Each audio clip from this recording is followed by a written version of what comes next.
Sous vos applaudissements.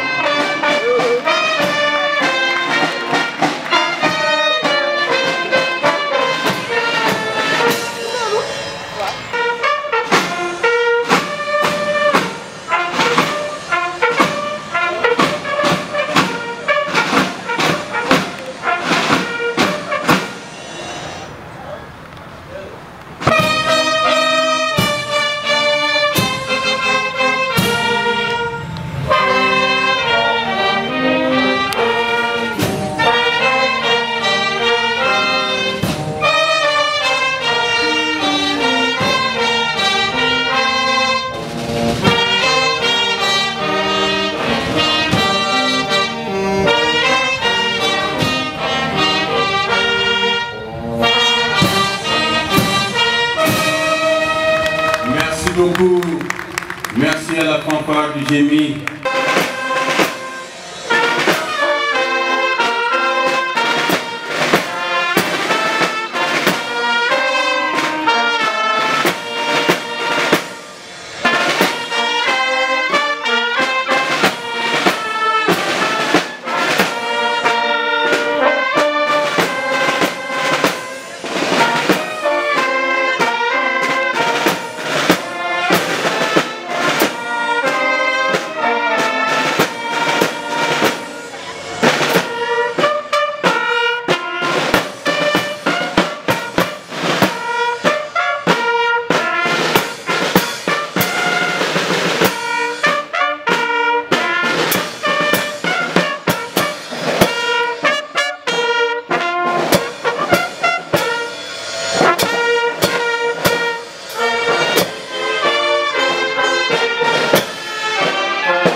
La place nous aimons, la place nous aimons, notre établissement. Oh, pour toi, Thiès-Caille, ville de la bravoure et de la sagesse, nous te chantons, Thiès-Caille, nous te chantons, Thiès-Caille, nous ferons de toi la plus belle ville. Nos parents depuis notre enfance nous ont bien chéris. Nous voulons apprendre, nous voulons comprendre, nous voulons être parmi les meilleurs. Oh, pour toi, Sénégal, pays des grands jambars, nous serons des guides, nous voulons être des patriotes, des patriotes. Oh, pour toi, à Place, une vraie famille. Nous t'aimons, appelez-nous, nous t'aimons, appelez-nous, t'aimons, car tu nous donnes la gloire.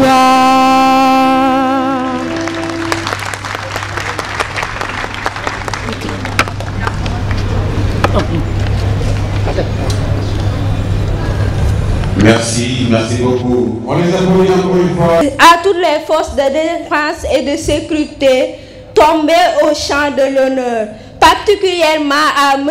Gadio, adjoint sous-préfet, qui avait l'habitude de venir à ces cérémonies. Nous n'oublions pas les Jamba tombés en Gambie. Ainsi, nous voulons une minute de silence à leurs honneurs.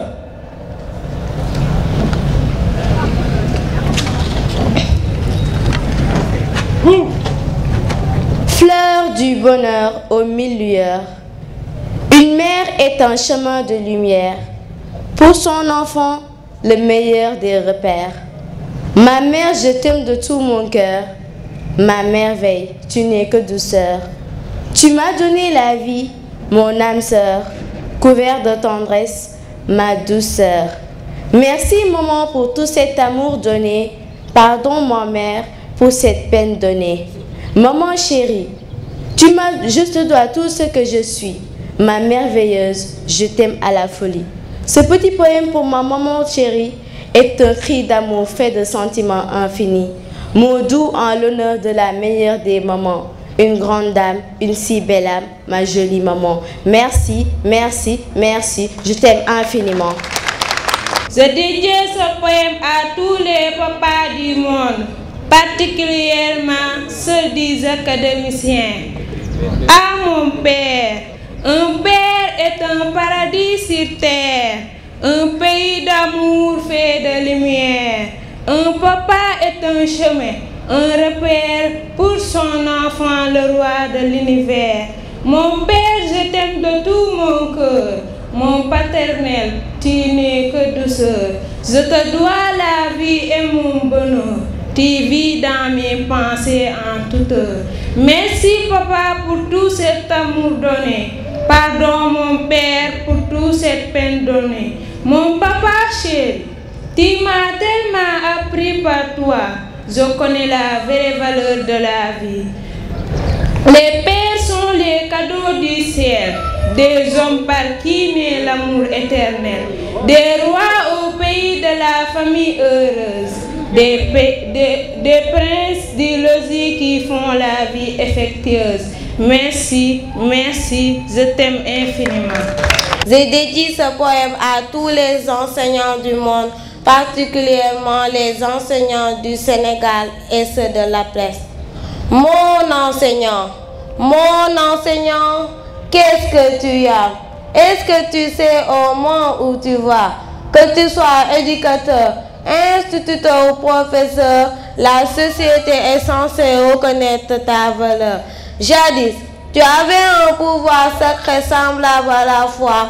Présentement, rares sont les gens qui croient en toi. Est-ce notre petit monde qui a changé ou simplement c'est toi qui refuses de bouger? Je respecte le nombre des feuilles que tu as corrigées. Je t'applaudis pour les enfants que tu as pu soulager. Et un ample pardon de tous les élèves qui t'ont dérangé.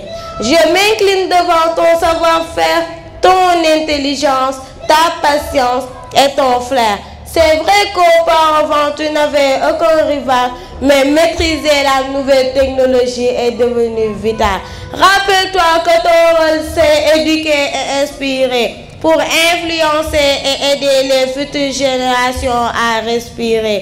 C'est grâce à toi que les élèves, tous cycles confondus, voient grand en devenant des professionnels comme docteurs, juges et enseignants. Une preuve que tu n'as jamais été un fainéant. En effet, tu es cette lumière qui diffuse le savoir. Tu es cette lumière qui émet l'espoir.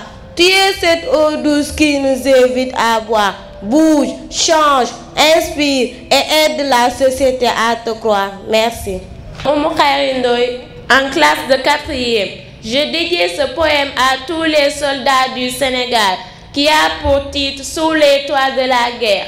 Braves soldats de mon pays, nous vous rendons hommage avec la prise à chaque passage. Nous respirons une nouvelle vie. Braves soldats de mon pays, je suis ouvert, j'écoute, je rêve à un terrain plein de sève, rouge bordeaux de Pontanti. Braves soldats de mon pays, le coquelicot vous salue, sachant que vous avez défendu tout un cher peuple ami. Braves soldats de mon pays, tenez-vous droit sur le chemin de la guerre. Nous sommes tous fiers pour une telle mission accomplie. Braves soldats de mon pays, nous nous rappelons tous les jours par la prière et pour toujours qu'au ciel vous êtes accueillis. Braves soldats de mon pays, nous vous disons tous merci du fond de notre esprit. Merci, 1000 fois merci. Il s'est engagé dans l'armée sénégalaise. On ne déshonore pas. Moi, mon père s'est engagé dans la police nationale. Au service de la loi. Moi, mon père s'est engagé dans la gendarmerie nationale. Honneur ou patrie. Moi, mon père s'est engagé chez les sapeurs-pompiers. Sauver au pays, dès le rec. Fier, tellement fier de nos parents. Nos parents sont en paix. C'est grâce à nos papas. Si nos parents travaillent tranquillement, C'est grâce à nos papas. si nos parents font tranquillement leur politique, C'est grâce à nos papas. si on a Noël, Korité, En famille, nous on ne voit pas nos papas. pendant que nos mamans vivent avec leurs épouses en bonheur, Nos mamans passent tout le temps au téléphone. Didouné Yaka. merci à toutes les forces de défense et de sécurité. Tous les peuples sénégalais, merci, merci, merci. Monsieur le colonel commandant la Légion de la gendarmerie centre-ouest, Monsieur le colonel commandant le GIS 2, Monsieur l'inspecteur de la formation et de l'éducation, Mesdames et Messieurs les membres des forces de défense et de sécurité, Mesdames et Messieurs en vos titres et qualités, chers parents d'élèves, chers académiciens. D'habitude, chez les Africains ainsi que les traditions ancestrales sur ces terres du continent noir et d'ailleurs, qu'il s'agisse du sacre du sultan ou de l'accomplissement d'un rite coutumier au son du tam-tam sous le grand baobab du village, aucun discours ne se tient en public avant les salutations usuelles agrémentées d'accolades ou d'autres fruits de la diversité et des interactions culturelles. Qu'il me soit donc permis de commencer mon allocution en vous disant une parole de salutation cordiale en ma langue, en halpulaar, onofo bandiraɓe mi salmini on mi weltini mon. Interprété en langue française, mesdames et messieurs, chers frères et sœurs, bonjour, je suis trop fier de vous. Mesdames et messieurs, je voudrais avant toute chose exprimer mes profonds remerciements à monsieur Maurice Ndion, l'adjoint au gouverneur de Thiès, mais également au colonel Koïta et l'ensemble des FDS qui nous font l'honneur de leur présence remarquable. Merci aussi pour le matériel mis à notre disposition. Après elle, je tiens particulièrement à élever au rang de l'académicien d'honneur, l'académicien de l'année 2022, le commandant Elas Diop du camp Génie. Il est avant tout un ami, un frère, un parent d'élève, un mbok talibé, un conseiller, un protecteur, un vrai fan de la presse. Il est toujours le premier à participer matériellement et financièrement à toutes les activités de cette école. Merci mon cher, qu'Allah guide vos pas et protège la famille. L'Académie privée des lettres et des sciences est une école privée laïque qui ne cherche qu'à éduquer, seulement éduquer, toujours éduquer.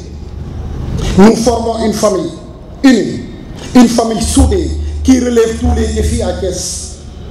D'ailleurs, c'est la raison pour laquelle on nous taxe de militaires sans la tenue. Et cela nous fait un réel plaisir. Mesdames et messieurs, les Wolofs disent c'est pour dire que la force de la presse, c'est ses académiciens, ses élèves, ses apprenants. Yarama à vous. Respectueux et soumis, tels sont les qualificatifs que je pourrais utiliser pour les juger. Ils acceptent et ils exécutent comme dans l'armée. Nous leur faisons travailler à tout moment, même durant les jours fériés, y compris même le 1er janvier, le appel réglable. On croit au travail, car c'est l'adage qui dit seul le travail paye. Nous travaillons matin et soir, même parfois les dimanches, raison pour laquelle nous faisons partie des meilleurs AGS, avec des moyennes annuelles de 16 à 18. Et l'unique école de toute l'académie de Thiès ayant terminé ses compositions du premier semestre cette année. Malgré les perturbations qui secouent le système éducatif, ils ont même accepté de composer le dimanche pour être à l'abri. Chers académiciens, sagal Genma, Diapole Genma, Yal Nelen Boram di Diapole. Et je suis trop fier de vous. L'unique conseil que je vous donne, c'est de ne jamais répondre aux détracteurs. Jusqu'à l'extinction du soleil, vous aurez toujours raison sur n'importe qui. Continuez à travailler. Et j'ai l'habitude de le dire, vous m'entendez toujours vous dire si Yalla rek moi finit. Soyez des patriotes, honnêtes, intègres, francs, justes et fidèles aux principes de votre République. Je vous adore tellement et Dieu le sait. Mes enfants, sachez que votre cher papa vous adore.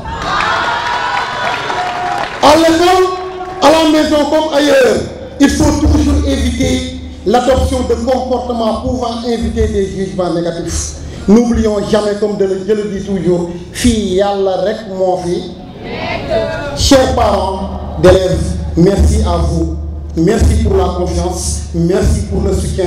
Je vous dis, yalla Boussen Yakar Tassi Abres. Ces élèves sont nos enfants. Nous vivons en famille. Nous comptons plus de 600 élèves, mais jusque-là, depuis la rentrée des classes, nous n'avons enregistré aucune bagarre, aucun problème, aucune dispute. Merci, Monseigneur. Ce sont les élèves eux-mêmes à qui on demande, après conseil, de régler leurs problèmes entre eux. On ne s'en mêle pas. Mention spéciale aux membres du corps professoral et au personnel administratif de la presse. Sans vous, je ne pourrais réussir. Merci infiniment à vous. Merci pour ce soutien. Merci d'être toujours là. Malgré les difficultés que nous rencontrons parfois, vous êtes toujours présents. Merci à vous. Je tiens à remercier personnellement Mme Antaya, une petite sœur, une confidente, une conseillère, élément l'homme idole number 1. Elle a parfaitement réussi la mission qui lui a été confiée. Petite sœur, merci beaucoup. Merci à tous les organisateurs, mais également à ceux qui ont été à la tête. Je veux citer Astudio, Bildegui et Novaï Faye. Je vous remercie. Dans le contexte de ces derniers temps, où de toutes parts, nos valeurs de tolérance et de partage sont mises en mal par le terrorisme, l'intolérance, les préjugés, sans foi ni fondement, nous sommes plus que jamais appelés à nous unir pour faire de notre espace un havre de paix et de respect des institutions, des croyances et des convictions de chacun, quelle qu'elle soit. Vigie de la démocratie, notre institution doit embrasser avec toujours plus de force et d'impact ses fonctions éducatives pour que se pérennisent les valeurs cardinales africaines, le diom, le foule, le faïle et toujours le ngor. Je voudrais terminer en reprenant en guise d'exhortation et de boussole la célèbre assertion prophétique du père fondateur de notre République, le poète président, dignement associé à la genèse de notre institution, Léopold Sédar Senghor, d'illustre mémoire. Celui-là même qui avait dit, je cite, ce sont les peuples qui, par la lumière de leurs élus, pousseront les gouvernements à aller de l'avant. Fin de citation. Mes chers invités, mes chers jeunes académiciens, vous êtes ces représentants des peuples prédits par l'oracle. qui devait pousser sans cesse le civisme et le patriotisme à aller de l'avant. Que cette flamme de l'APES, à l'instar d'une école flamboyante, brille à jamais grâce à vous tous. Je souhaite à notre 4e édition un succès et une pleine réussite de son déroulement. Vive l'ensemble des forces de défense et de sécurité, vive l'APES, j'ai dit bonne fête, merci à vous. Lu dara maa ngi gërëm suñu gouverneur bi ñu teewal say sagal ñu parce que sag la di gërëm colonel mu yóbbaale ñëpp ñuy sol tenue di tudd turu Pa Diop mu yóbbaale administration et professeur sama xol dafa sedd parce que woote ñu wuyu si la sant yàlla la te ñun lii rek la ñu am à l'APES yor ñu ay doomu jàmbur suñuy doom lañ yor c'est la raison pour laquelle dañuy jël suñu responsabilité avant d'appeler un parent fii ñun kese ñoo fi nekk ay comme je l'ai dit yàlla kese moo fi nekk APES mu ngi nii école la boo xamante ni civisme patriotisme la ñuy gën a inculquer ak ce qu'on appelle les valeurs cardinales africaines mooy nit day gore nit day am fulla ci boppam nit day am fayda ci boppam nit day gëm boppam ginnaaw dara yàlla kese moo fi nekk te yàlla jooju moo ñu may liy toj l'APES c'est une fierté de l'académie comme l'a bien dit monsieur Aziz Gueye yéen saxu Thiès ngeen xam ko liy yombul Sénégal ba mu daj ñun bu ñu neexee ñu yëkkati suñu loxo ne ñun bokk nañ lu yàlla may di yëkkati un gouverneur yëkkati un comme zone du dem fenn ñun dañuy vivre ce qu'on appelle le concept armée-nation ñun on n'a pas d'autres partenaires que les hommes de tenue amuñu beneen on a des amis politiciens mais on a préféré les hommes de tenue les wolof disent ragal féete day xañe wërsëg ñun ñoom lañu féete woo fii tout ce qu'on parle y a des salles en haut au 3e étage salle sapeur salle commando ay salle blindée salle génie ñun yooyu la ñu am moo nekk fii ci école bi parce que ñun ñoom ñooy suñu royukaay de par leur constance suñ la waxee dañuy def buñ la waxee dañuy def ñun loolu la ñu gëm bu ñu gisee ku ñu jàppale ci loolu lañ nekk vraiment merci au colonel Koita merci au génie merci aux sapeurs merci à la police nationale merci aussi comme des gens mu yóbbaale l'ensemble de la gendarmerie lii yombul sant yàlla kese rek la ñu dañuy sant rek APES mu ngi noonu nous réitérons le partenariat je dis merci lu fees day tuuru te xol bi moo fees ndax ñu bëgg dama kontaan di ko santaate yàlla sama invité yëpp merci beaucoup 8 heures ngeen yeewu ñëw sagal ñëw yàlla na leen borom bi sagal jërë ngeen jëf yéen ñëpp merci beaucoup. Au colonel commandant la zone militaire numéro 7, messieurs les officiers représentants de la gendarmerie, des sapeurs-pompiers, du GMI, les forces de défense et de sécurité, Maître Ousmane Diagne, tout nouveau maire,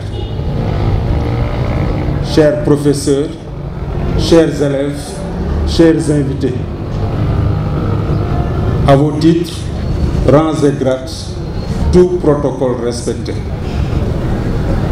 C'est pour nous aujourd'hui un grand plaisir d'être ici au niveau de APES en compagnie de M. Sambalo Ndiaye, Mbaye Dieye de l'Académie de Thiès, mais également de Mamchak Sam, chargé de l'enseignement moyen secondaire général au niveau de l'inspection de l'éducation et de la formation de la ville de Thiès, pour assister à cette belle cérémonie qui nous donne l'occasion de faire la promotion des symboles de la République et également la promotion de la mystique du travail. Notre pays en a grandement besoin. Je voudrais, à l'entame de mes propos, remercier vivement les forces de défense et de sécurité pour dire à monsieur le gouverneur, mon colonel, commandant la zone militaire numéro 7, qu'ici à Thiès, le concept armée-nation est une vraie réalité. Nous nous répétons, c'est une vraie réalité. Je voudrais, m'adressant aux élèves, dire que quand Voltaire écrivait et faisait dire à Zadig qu'il n'y a pas de hasard, tout est punition ou épreuve, prévoyance ou récompense. Cette cérémonie qui nous réunit aujourd'hui devait être organisée le 7 février, Mais pour les raisons que vous savez, elle a été décalée au 8 février. Le 7 février, justement, marquant le 32e anniversaire du décès du pharaon sénégalais, le professeur Cheikh Anta Diop. Je voudrais, chers élèves, vous inviter à m'écouter attentivement. Et c'est le lieu de remercier APLES qui vous a associé à cette cérémonie quand on dit que tout ce qu'on fait pour moi, sans moi et contre moi. Heureusement que vous êtes là. Le pharaon Cheikh Anta Diop, disais-je, décédé le 7 février. Le hasard n'existe pas. 48 heures auparavant, à Yaoundé, des Sénégalais affrontaient des pharaons et se sont vaillamment comportés. C'est le lieu de rendre un hommage appuyé à ces braves lions qui nous ont valu cette satisfaction. Et prier pour que ce trophée que nous venons de remporter marque le début d'une ère d'un Sénégal continuant dans la paix, d'un Sénégal de travail, d'un Sénégal de prospérité, d'un Sénégal de natangué. Vive le Sénégal, vive les lions. Je voudrais, chers élèves, vous dire que nous vous avons écouté à travers vos différentes prestations.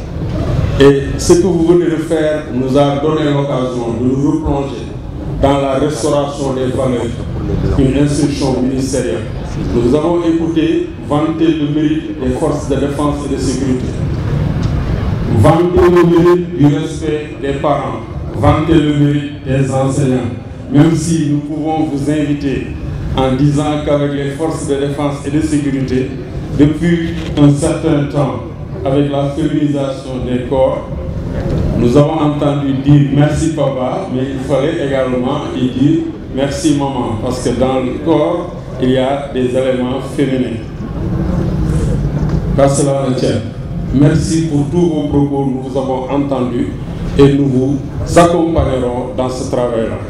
Je voudrais, m'adressant aux enseignants, vous remercier et vous féliciter pour le beau travail que vous êtes en train de faire au quotidien au bonheur des enfants.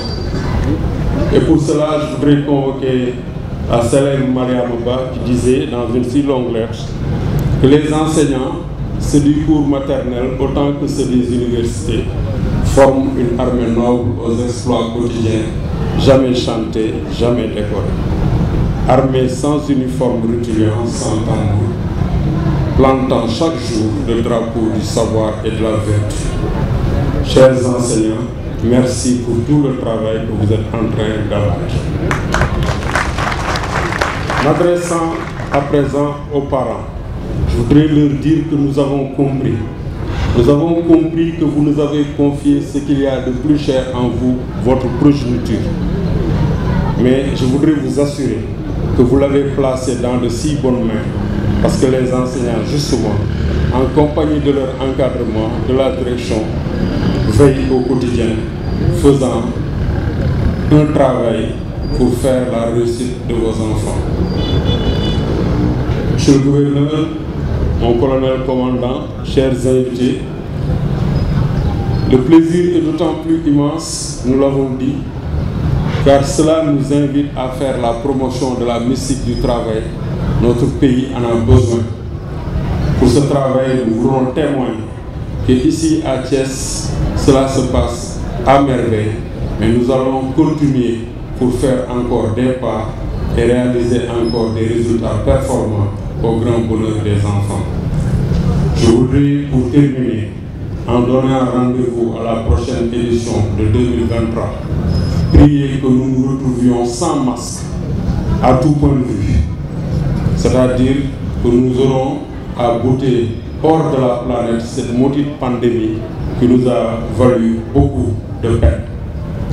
Je voudrais également prier pour que tout un chacun ici présent se retrouve encore à la prochaine édition, pour que nous continuions à célébrer l'excellence, célébrer les symboles de la République. Vive l'école sénégalaise, Je vous remercie de votre travail. Monsieur l'inspecteur de l'enseignement et de la formation, Monsieur le directeur de l'académie, Messieurs les enseignants, l'ensemble des autorités des forces de défense et de sécurité, Messieurs les surveillants, chers parents, honorables invités, très chers élèves ou académiciens, c'est avec un sentiment de fierté, empreint de satisfaction, que je me retrouve ici parmi vous, dans ce temple du savoir, pour accomplir cet agréable devoir qui est la levée des couleurs nationales. Je voudrais tout d'abord remercier pour votre invitation, ensuite féliciter les acteurs, au rang desquels le directeur de l'académie et l'ensemble de ses collaborateurs, des immenses efforts consentis pour l'organisation de cette belle cérémonie ô combien importante dans la vie de votre établissement. Chers parents, chers enseignants, ne voyez surtout pas à mon intervention un substitut de ce que vous n'auriez pas fait, mais plutôt un complément de tout ce que vous avez déjà fait pour leur éducation, leur épanouissement, leur faculté à affronter les responsabilités qui les attendent. Il me plaît également de témoigner ma gratitude et ma considération aux différentes autorités administratives, religieuses, militaires et coutumières qui, malgré leur calendrier chargé, ont usé de leur temps précieux pour rehausser de leur présence cet événement. La cérémonie de ce matin s'inscrit sans aucun doute dans la noble mission de promotion de la citoyenneté et du civisme. Mon intervention va s'articuler autour de 3 points essentiellement. D'abord, rappeler le sens de la montée des couleurs, puis mettre en exergue les grands responsables de l'éducation des enfants, avant de lancer un appel aux enfants pour plus d'engagement citoyen afin de construire l'avenir. La montée des couleurs. C'est un cérémonial militaire ou civil au cours duquel le drapeau national est hissé en haut d'un mât. Il constitue un moment de recueillement à travers lequel le citoyen exprime ou renouvelle son engagement solennel et formel à servir la patrie avec honneur et fidélité. C'est une manière de manifester et d'honorer un serment de fidélité à nos institutions, à notre indépendance. Chers élèves, ne percevez pas le drapeau comme un simple morceau de tissu suspendu au sommet d'un mât. Notre drapeau, c'est notre dignité léguée par nos ancêtres. C'est notre fierté, c'est notre identité, c'est le symbole de notre identité, le symbole de notre liberté, de notre union nécessaire pour avancer vers le progrès et un avenir radieux. À ce titre, le drapeau est le symbole le plus élevé de la République, qui définit un État et fédère par-delà les aspirations de ses citoyens autour d'un idéal, d'un projet de vivre en commun. Par conséquent, nul ne peut le défier ou le profaner sans porter atteinte à l'honneur de chaque Sénégalais. Il flotte sur les édifices publics, sur les institutions et partout où notre pays voudra manifester sa présence, comme à Yaoundé. Ce type de cérémonial nous rappelle donc à chaque instant notre devoir de mémoire pour que cet emblème soit pour tous une source de fierté et d'honneur. Dès lors, nous devons l'aimer en défendant notre cher Sénégal, en travaillant à l'école, mais surtout en adoptant les attitudes citoyennes.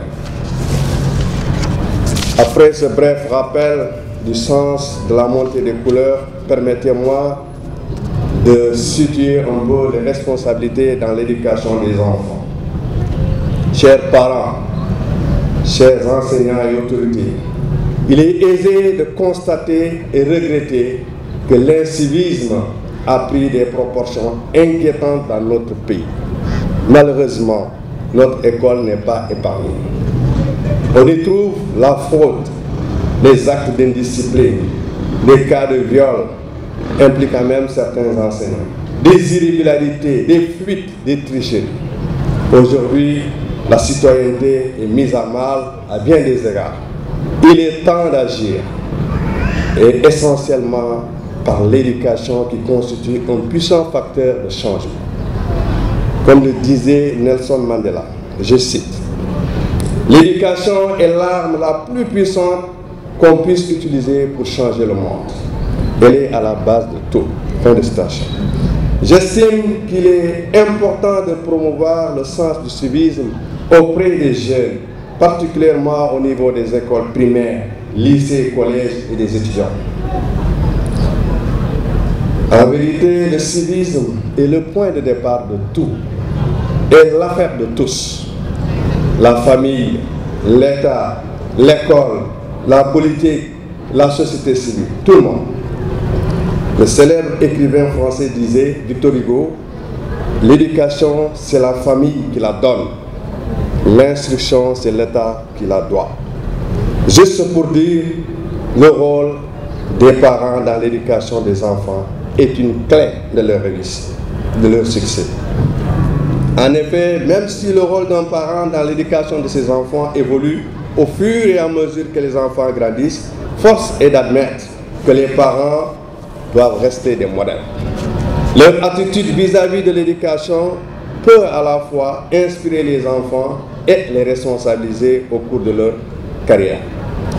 En dehors de la famille, l'école doit prendre le relais et cesser de se considérer comme uniquement un lieu de transmission des connaissances générales et techniques. En réalité, c'est même une exigence pour l'école de former des citoyens afin de mettre à la disposition de la société des hommes et des femmes responsables, suffisamment éclairés pour assurer le développement du pays. Pour y parvenir, l'enseignant occupe une place de choix. L'enseignant doit être un exemple qui incarne les valeurs, les vertus, les conseils qu'il ne cesse de prodiguer à ses élèves. Vous conviendrez avec moi que l'enseignant ne peut pas exiger l'assiduité, la ponctualité, si lui n'est jamais à l'heure. S'il n'est pas juste avec ses élèves, il n'arrivera jamais à leur inculquer des valeurs de respect, de justice, d'égalité indispensables à la société. En définitive, l'éducation à la citoyenneté exige une pédagogie ouverte qui promeut l'ouverture, le dialogue, l'engagement social, afin que l'élève puisse assumer ses responsabilités individuelles et collectives. Ceci étant, je voudrais terminer par un appel aux enfants, un appel pour l'engagement citoyen. C'est notre ancien président, Maître Abdoulaye Wade, qui disait « Dis-moi quelle jeunesse tu as et je te dirai quel peuple tu seras. »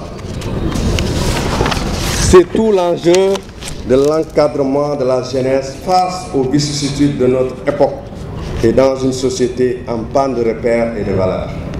Je suis persuadé qu'il n'y a pas de développement sans mise à niveau des mentalités, sans civisme et sans participation citoyenne. Chers élèves, c'est grâce à votre participation à la vie citoyenne que notre pays va décoller. Le civisme vous demande simplement de remplir vos devoirs et vos responsabilités dans le cadre de l'espace public. C'est un ensemble de gestes simples, largement à votre portée. Respecter l'autre, respecter les lois et les règlements, agir solidairement dans l'intérêt général, respecter ses engagements, ses propres engagements, faire son travail avec sérieux, rigueur, préserver notre environnement et nos ressources.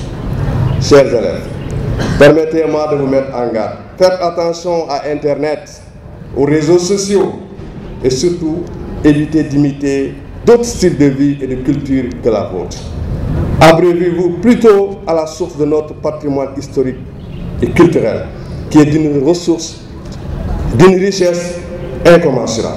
Je veux parler de respect des aînés, la solidarité, le devoir de l'enfant envers ses parents, la primauté de la communauté sur l'individu, l'honnêteté, le respect du bien commun, l'hospitalité, j'en passe.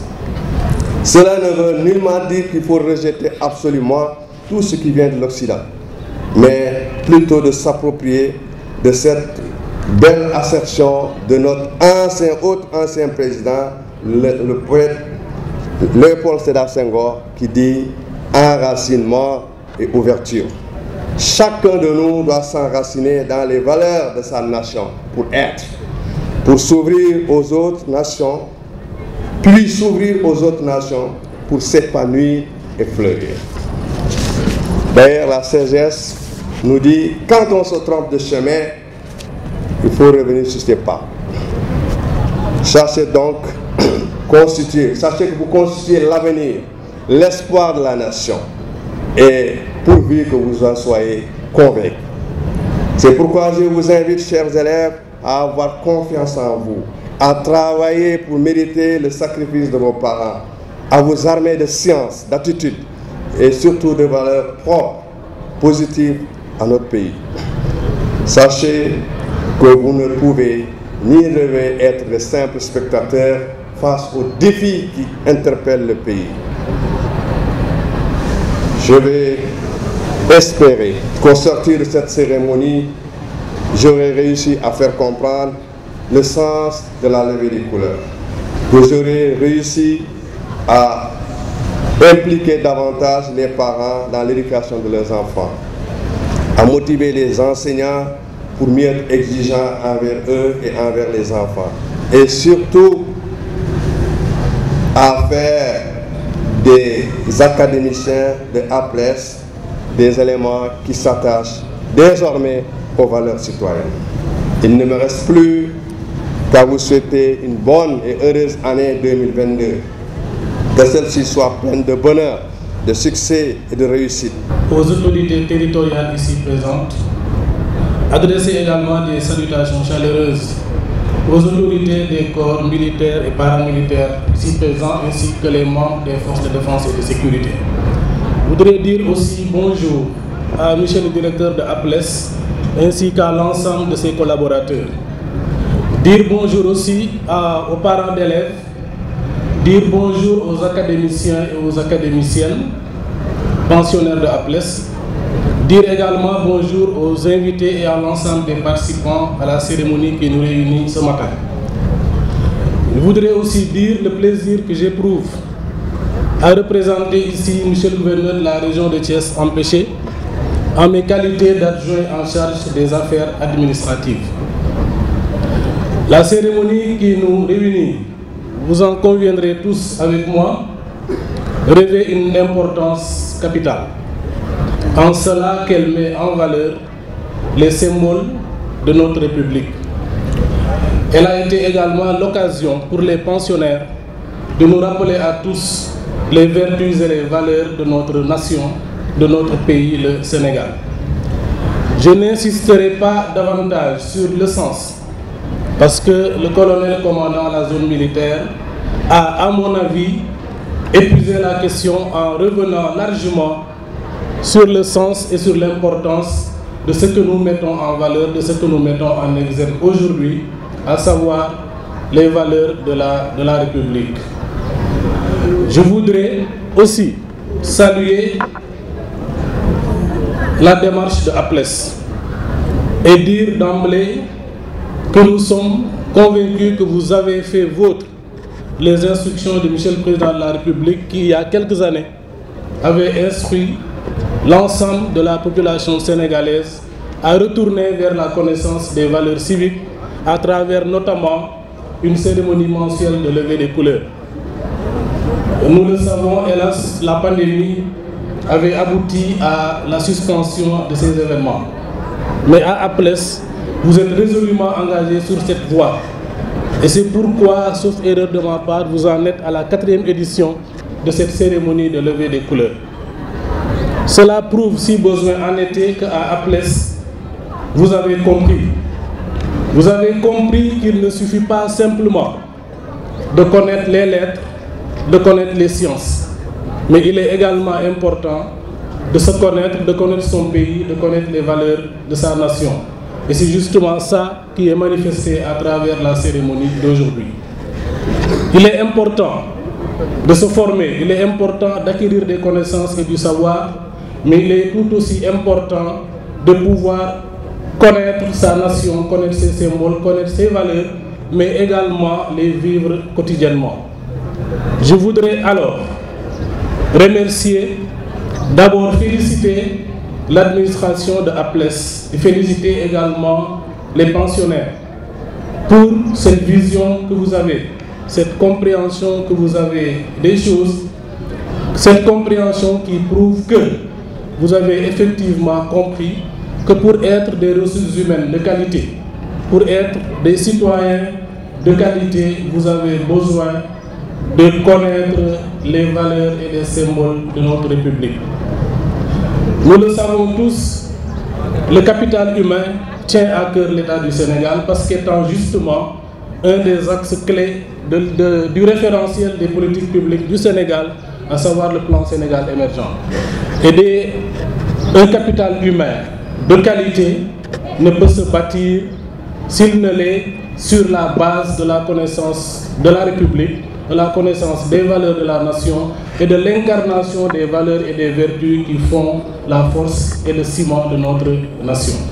Vous l'avez manifesté à travers les sketchs, les poèmes et tout ce qui a été partagé ici par les pensionnaires, à travers lesquels vous avez rendu hommage à toutes les valeurs sûres de notre nation, en commençant notamment par vos parents, mais en rendant un vibrant hommage à l'ensemble des forces de défense et de sécurité. Je voudrais donc appeler les pensionnaires à persévérer sur cette lancée.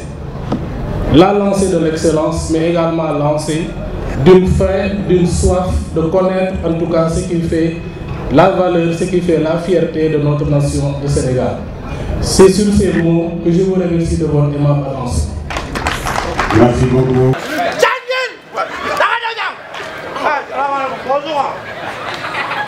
Bonjour tout le monde. Ça va là? Dama bëgg nga jàng. Bu ma la ko wax ñaari yoon. yow xam nga bëgg nga xam. waaw lu amul ànd ak dal. lan mooy lan. yow nag jàng man damay jàng bay jàng sax jour férié. lan mooy férié. férié yow mën na premier janvier dama koy jàng dimanche dama koy jàng. loolu fan la après si kese la. mais Moussa Lo moo dégg daa bëgg ngeen réussir moom réussir na de. mais tey loolu réussir la ba pare moo am réussir si daa bëgg yéen ngeen avancé yéen réussir. waaw mais maa ngi jàng tey revue du couleur la moo am doo def naan doo tee. waaw yow sànni couleur ah doo lay jàng. sànni couleur la waaw boo ko toolee revue du couleur ñu war a yëkkati drapeau bi yëgal ko ca kaw nga naan ay jël couleur sànni. maanaam da ngaa am ñëpp dañuy aj drapeau wax fii surtout. loolu waaw dama la koy wax ñëpp mu ñëw. yow ki ngay taxaw naan da ngaa jàng da nga jàngoo dara ba pare. ah bu wax loolu man dañ maa war a fay droit d'auteur parce que tëbb na mu rëbb te dëbb maa ko indi Sénégal. ma rëbb te dëbb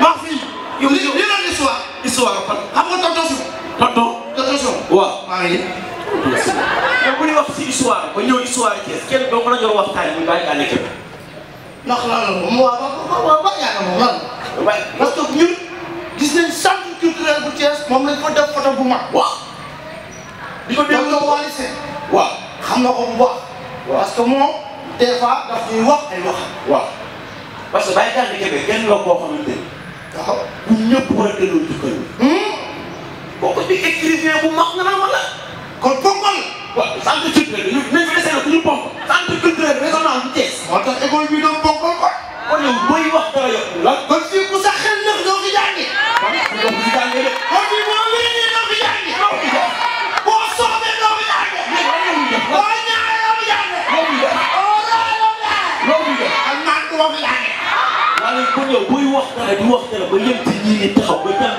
dégg ñu la accident jóg ñëw ñu ne la kii gouverneur ñëw colonel ñëw caporal ñëw gendarmerie ñëw sapeur pompier ba ci militaire waa GMI ñëpp ñëw xanaa nga war a seet yàlla ci li ngay def. booy bu dégg ragal sa père jaar na arme lan dégg ragal jaar na arme jaar nga fan. ah saa yëpp man dem naa Bango dafa 18 mois di Bango di Fidila.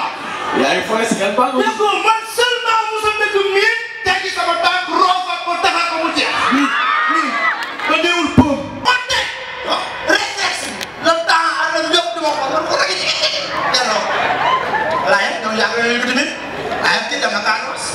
ki maa ko formé 2002 papa est-ce que 2004 kan ngeen 1999 Pape ah war na yàgg na waaye seetal seetal yàlla ci li ngay wax parce que papa amatoo ko seet yàlla ci li ngay wax xaaral rek or ka ñaala fa ñu wax rek yàlla rek tax or tax def sa xel ni nag bàyyi bi di wax ak yow bu ma si même du bàyyi moom problème bi jeex pour mu bañ a sonn waaye est-ce que xam ñu rek la war a delloo tukkal armée Sénégal non armée Sénégal kenn amul seen fa kenn amul seen fa xam nga tax ñu war leen delloo tukkal waaw ñii nga gis man xaw ma nit yu bari mais Aziza Diop mais dama ne dama koo xam di ngeen tàccoo sama papa jëli parce que bu xool la ci man dëgg bu wér péng xam nga ñun artiste comédien yi dañuy wër rek waaw bu fekk ma taxaw mu bàyyi jël nga téye sa poche social yama foofu mu lu war nii kon xam nga kon kii mi ngi jàpp ñaare te yéen ngeen ni social bi yemul foofu rek parce que bul fàttali ces militaires qui ont juré de protéger leur peuple. waaye ñii ñëw ñii moo réew. est-ce que xam nga ni ñii ñoo abandonné seen famille dem taxaw ci frontière bi muy metti ñu ànd ak seen i collègues ànd ak seen i camarades ñii ñu rey leen ñii ñu dellu suul te teewul bu ëllëg bu problème amee ñu dañu dellu di wax. ñii ñooy dem. seen famille di jooy. seen i papa di jooy. seen i yaay di jooy seen i doom di jooy. xooluñu loolu xam nga nañu wax. mais boo ñu déshonoré pas gàncax gàllankoor merci beaucoup merci beaucoup kontaan nañu bu baax a baax jërëjëf. comme à l'accoutumée ni ñu koy defee chaque année ñu ngi fi nga xamante ni mooy APLES académie privée des lettres et des sciences doon couvrir li nga xamante ni mooy seen cérémonie officielle bi di levée des couleurs nga xamante ni ça a vu pas mal d'autorités yi nga xamante ni ñëw nañ fi le colonel le gouverneur sous la coupole de monsieur Lom Igo machallah tey nag comme vous le voyez la fête est tellement belle je suis avec les élèves ma fas yéene jël lekk chers téléspectateurs seen réaction ñu wax ma fête bi naka lañ koy dundee nuyu naa la miss. Bonjour, je m'appelle Birum Djigandien. Je fais la classe de 4e. La fête s'est bien passée, ça se déroule en ce moment parfaite et on est trop content pour cette fête-là. Actuellement, on t'a vu faire une très belle prestation. D'où est venue l'idée et qui était votre auteur? C'était monsieur Lom Hugo, notre directeur de l'école. Voilà, chers téléspectateurs, comme vous le voyez, si vous avez vu les prestations avec nous solo ni machallah tout habillé en jaune avec leur belle écharpe, nga xamni monsieur Lom da déployer ay moyens importants tay pour fête bi mëna am ma joxat kenen sama micro rek mën nga présenter wu. Bonjour, je m'appelle Khadim Sarr, je fais la classe de 6e. Tu fais la classe de 6e sa première année la nga assister li nga xamanteni moy lever des couleurs, ban sentiment tay nga am? Aujourd'hui, je suis très content parce que tous les autorités sont venues et monsieur le maire, je suis très content. Voilà, vous êtes content. Un petit mot à monsieur Lom, à papa Lom. Je suis très fier de l'homme, très fier. Voilà, Maguette, que peux-tu nous dire après d'avoir assisté à votre très belle prestation? Je suis très contente aujourd'hui parce que la fête s'est très bien passée. Toutes les autorités sont là. Nos parents ont été bien accueillis et nous sommes très fiers de vous. D'accord, merci. Voilà, chers téléspectateurs, bataille la fête continue. Nous allons quelques réactions sur Thiès Média. Chers téléspectateurs et téléspectatrices de Thiès Média, bataille yaa assisté li nga xamanteni moy sen cérémonie de levée des couleurs. Plaisir tay ji lay am ma fego ci benen parent d'élève nga xamanteni domam fi lay jangé. Maman nuyu na la mën nga présenter wu. maa ngi lay fay Rose di nuyu élèves yi di nuyu parents d'élèves yi ak autorités yi fi teew di wax nag chapeau à monsieur Lom waaw kontaan nañu trop ci taxawaayam ci école bi di ko féliciter ndax lii c'est pas évident c'est xam naa ni dynamique la ci demee mais xam naa ni jom la ci demee ak fulla ak fayda ñun amuñu lu dul di ko sant di ko souhaiter un bon vent parce que mi ngi ci yoon boo xamante ni ñëpp dañ koo envier mi ngi ci yoon boo xamante ni c'est à saluer ñun parents d'élèves yi on est fiers de lui am nañu ak moom affinité boo xamante ni lépp loo xamante ni rek luy jëmale école bi kanam mi ngi ci Lom a ngi ci xale yi seen présence Lom a ngi ci xale yi seeni accoutrement Lom a ngi ci xale yi ci lépp am ak ñun nag benn complicité boo xamante ni on ne se sent même pas parent on se sent en famille comme ni mu koy waxee te lii tey wane na ko parce que les symboles yi fi taxaw tey wane na ni école bi liñ fiy woote am na discipline am na fi jàng am na fi aussi lépp loo xamante ni lu war a defar ndaw dëkk ëllëg rek yaakaar ne ni gis nañ ko fi di leen souhaiter yéen ñi aussi le personnel de l'encadrement dynamique bii ngeen di nekk nii yal na leen ci yàlla jàppale pour que vous allez de l'avant waaw ñi ngi leen di souhaiter la totale que la fête cette fête bi yàlla bu mu nekk fête bu mujj pour APLES les leaders de demain ñi ngi ñaan yàlla ñu génne fii ci institut bi parce que c'est une structure boo xamante ni ndam la sigil na Thiès daal maanaam waaw kontaan nañ ci trop vraiment chapeau à tout le monde. Machallah maman, en tout cas nous on est très fiers de vous machallah. Parents wu Adja Mben Sow ak Mohamed Sow man li tax ma indi sama doom fii ñi ngi nekkoon ci beneen structure privée catholique mais bi ma indee sama taaw fii ma gis enseignement bi ni mu demee loolu moo ma may fit dooleel ma ba ma convaincre sama borom kër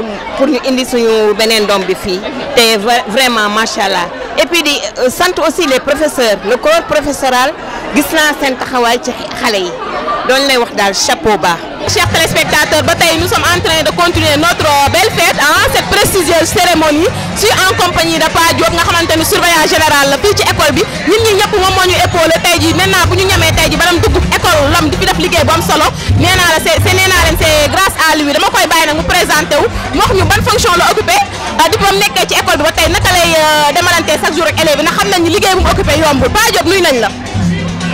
fay naa leen asalaamaaleykum mbokk yi maa ngi nuyu ñëpp man maa ngi tudd Samba Ali Diop nekk surveillant général académie privée des lettres et des sciences bu Thiès ñu tudde ko académie Baye Gana Kébé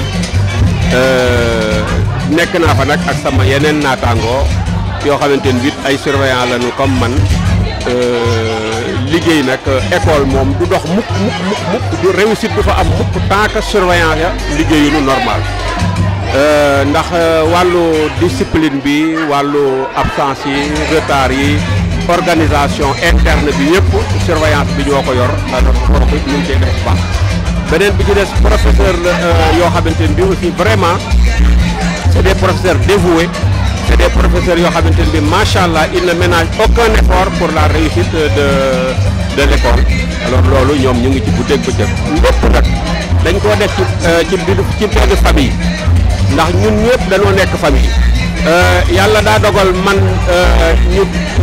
ma féete ca wàllu maam ja man maay maamu école bi monsieur Lom tekk baayu école bi jigéen ñi fi nekk. Pa Diop nga baal ma sax dogguma la mais ci rôle éducateur boobu laa bëgg ñu waxtaan ci tuuti parce que gis nañ ni lépp loo xamante ni wàllum conseil la rek élève bu fi def dara yow la ñuy woo ndax liggéey boobu nekk na liggéey bu yomb. non yombul parce que tabax jikko yombul ndax ki la andil juróo ko ci sa biir dañ la koo andil kon ca kër ga fa la yar ba waroon a tàmbalee. mën naa ñëw nag fekk ña koy jur alors taxaw ci seen taxawaay bu normal waaye mën naa ñëw itam fekk duñ ca taxawaay bu normal alors bu ñu ñëwee nag ñun wàllu recyclage bi wàllu jubbanti bi wàllu jële ko ci yoon wi mu nekk indiwaat ko ci yeneen yoon woo xamante ni bi mooy yoonu njub yoon woo xamante ni bi wu muy amee jom la wu muy amee fulla ak fayda wu muy bëggee boppam bëgg ay bokkam bëgg ay wayjuram bëgg am réewam alors ñun ñooy jëlaat nag sunuy matuwaay nag yëkkati ko teg ko ci waaye loolu nag yombul ndax léeg-léeg nga dajeeg ku la déglu léeg-léeg nga dajeeg koo xam ne du la faale alors mais boo sonnul tàyyiwoo balaa yàgg di nga am li nga bëgg. jërëjëf Pa Diop ñu ngi lay sant bu baax di la gërëm macha allah. waaleykum salaam. tur beeg sant bi. Aminata Kébé la fille à Baye Gana Kébé. Aminata Kébé tey jii naka nga gisee journée bi nga xamante ni mooy journée de la levée des couleurs. waaw parce que journée bi monsieur Lom moom dafa doon un infatigable parce que je dis tout le temps que l'homme doit passer par l'école et par l'armée. Pourquoi? Parce qu'il apprendra à connaître et à servir son pays. Et cette académie qui porte le nom de mon père Baye Gana Kébé, c'est par connaissance, compréhension, aptitude et compétence. C'est la raison pour laquelle j'ose dire que c'est une académie qui inclut une mission d'instruire, de socialiser, de qualifier les élèves. Et je dis aux élèves de travailler, parce que celui qui commence un livre n'est que l'écolier de celui qui l'achève. D'accord. Alors, qu'est-ce que ça vous fait que cette journée soit parrainée par votre père? Bon, c'est un hommage et c'est une fierté. Parce que Mouchelom, c'est quelqu'un vraiment qui a remué ciel et terre pour la bonne marche de cette école. Donc je lui dis bravo, encore bravo une fois de plus. Mouchelom Chikao Chikano.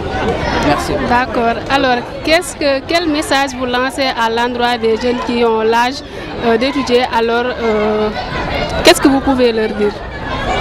Bon, vous savez, dans cet établissement, les notions qui sont enseignées servent à augmenter les bagages de connaissances intellectuelles aux enfants et à leur servir une plus grande autonomie. Ce sont des élèves dignes de ce nom, des élèves très responsables, des élèves travailleurs. Donc, tel que je les connais, je sais qu'il faut percer et il faut aller de l'avant, Inch'Allah. Merci beaucoup. Votre dernier mot? Voilà, merci à vous tous. Vraiment, cette journée de levée de couleur a été vraiment avec succès. Donc, on demande au bon Dieu, vraiment chaque année, qu'on puisse être présente, assister à une bonne levée de couleur en présence de toutes les autorités ici présentes.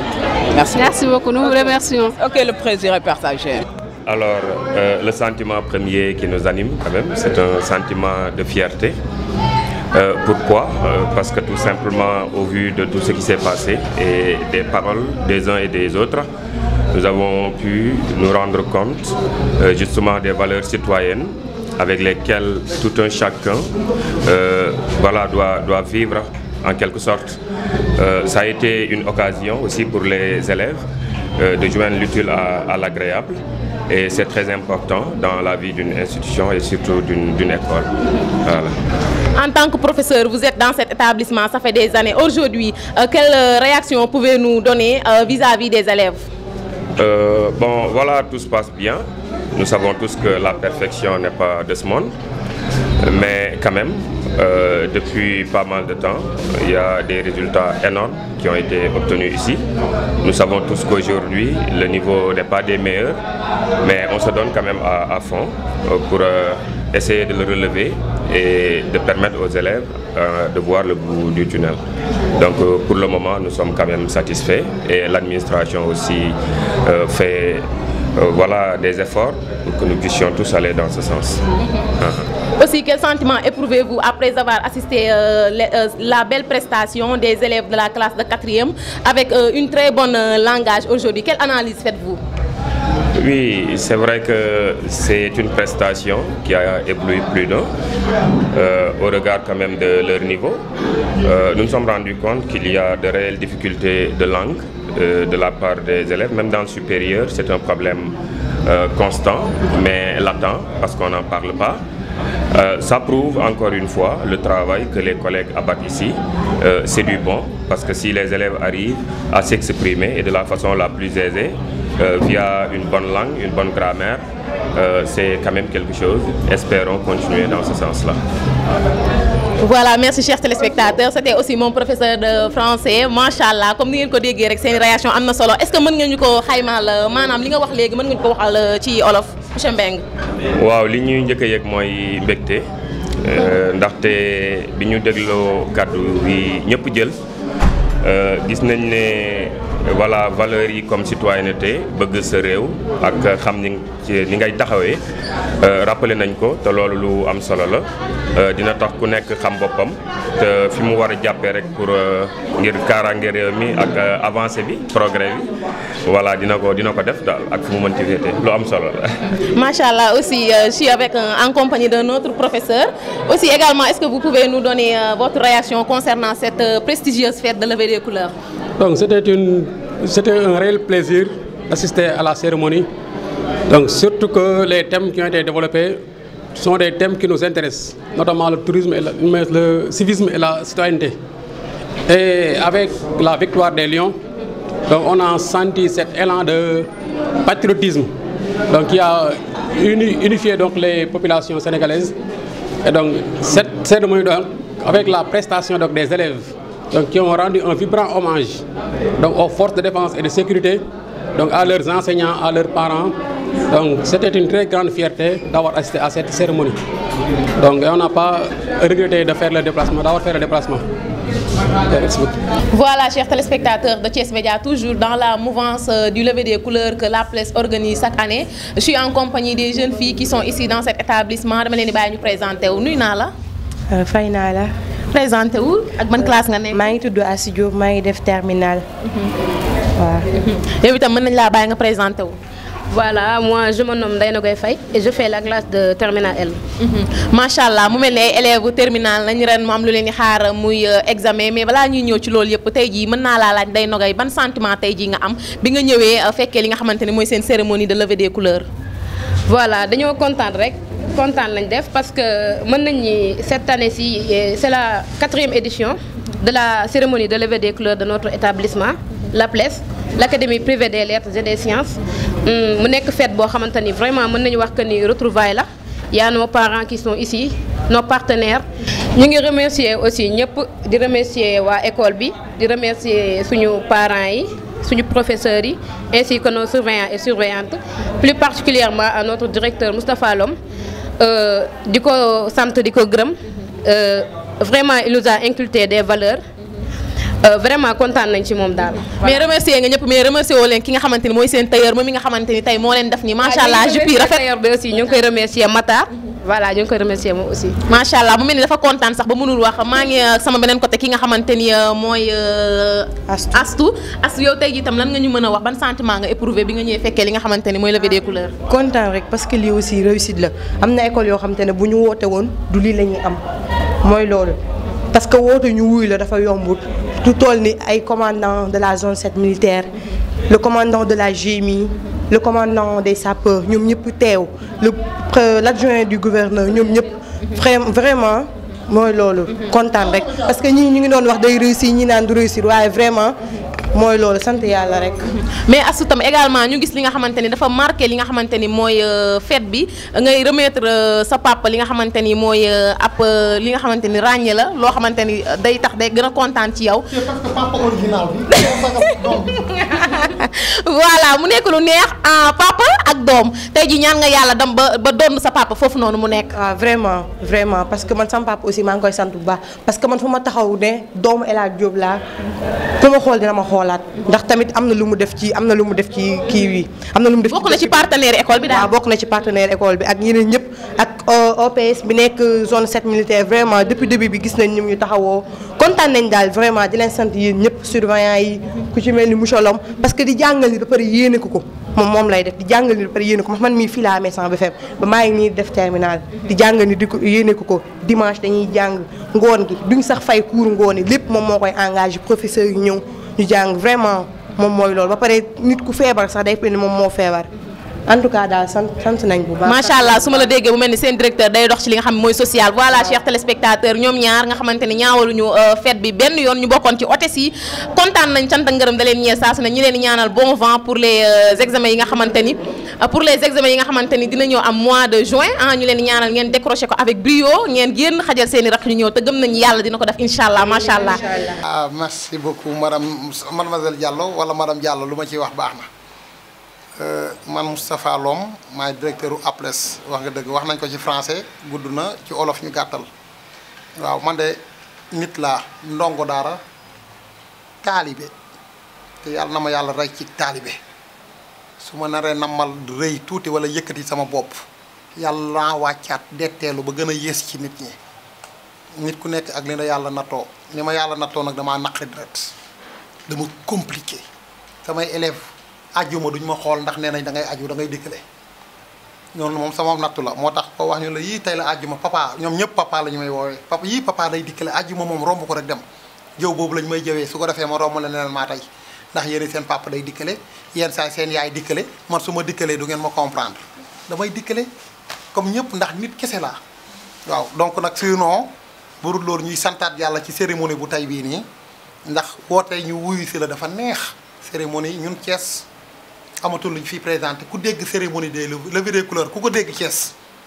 yow sa xel day dem ci APLES képp ku ko dégg nag Thiès sa xel ci APLES kese la mën a dem ndax cérémonie levée des couleurs boo xam ne kuy colonel corps d'armée ngay wala ab commissaire boo ñëwul yónnee nga colonel yi ay comme zone ak gouverneur ak ñëpp yónnee wala ñu ñëwal seen bopp nit daf koy sant yàlla te ñun loolu dañuy sante yàlla amuñu mënuñu mais au moins nit ñi naw nañ ñu moo tax toujours ñuy góorgóorlu ba fi ñu teg ñu bañ fa wàcc nit nag mënoo neex ñëpp mënoo saf ñëpp mënoo satisfaire ñëpp gën nga bindeef sax amu ko woon man samay référence Jésus Christ daf ci bokk biñ koy takk ci croix bi di ko daaj ay pont mu ngi naan ô Père pardonne-leur ils ne savent pas ce qu'ils font mu ngi ñaanal ñi koy daaj pour yàlla yërëm leen man samay noonu heure bu ma xëyee maa ngi ñaan mu yokku ndax ñoom ma tax a egsi fii ma egsi ndax damaa mën a relever défi ndax bëgguma ñu reetaan ma moo tax nag ñoom tant que ñu ngi yokk sama xel day dal man tant que ñu ngi may amee alhamdulilahi rabbil alamin mooy sama njiglaay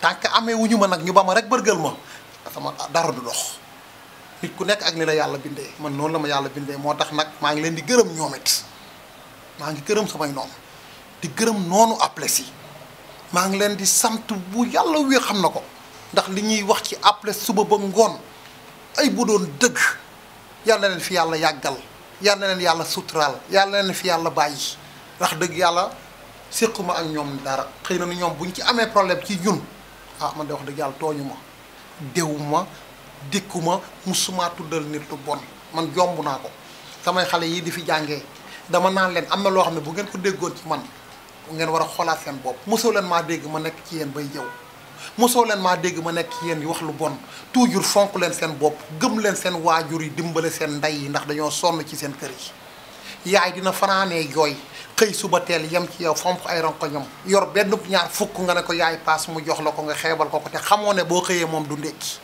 man de loolu laa dëkkee samay xale fonk leen seen yaay yi te ngeen am bac lu mu gàtt-gàtt ñëw fekk sa yaay toog nga ne ko yaay am naa bac biir xolam dina am li fa jógee loo xam ne bu la ñaanalee yàlla rus na ko di gàntu yàlla du tas yaakaar nit mooy tas yaakaaru nit te yàlla bu yaakaar tas adduna bi yàlla kese moo fi nekk yàlla kese moo fi nekk billaahi yàlla kese moo fi nekk man sama lépp yàlla laa koy wéer lenn daal xam naa ko lépp lu may war ja organiser dinaa ko defal ñaafi la ñaari rakka ñaan yàlla doomu jaambur yi ñëw ak kilifa yi ñëw yal na leen yàlla indi ci jàmm man su ma garaawul yal na leen yàlla indi ci jàmm yóbbu leen ci jàmm parfois sama benn élève ñëw ne ma monsieur Lom da ngaa xam diw turam jox ma su ma ne ko turam jox mu dara mu ne nee na sa xarit la man aw ma xarit de man sama élève xam nañ ne man aw ma xarit man doxuma ci naafiq ma doxuma ci ay fen man li ma sante yàlla moo bëri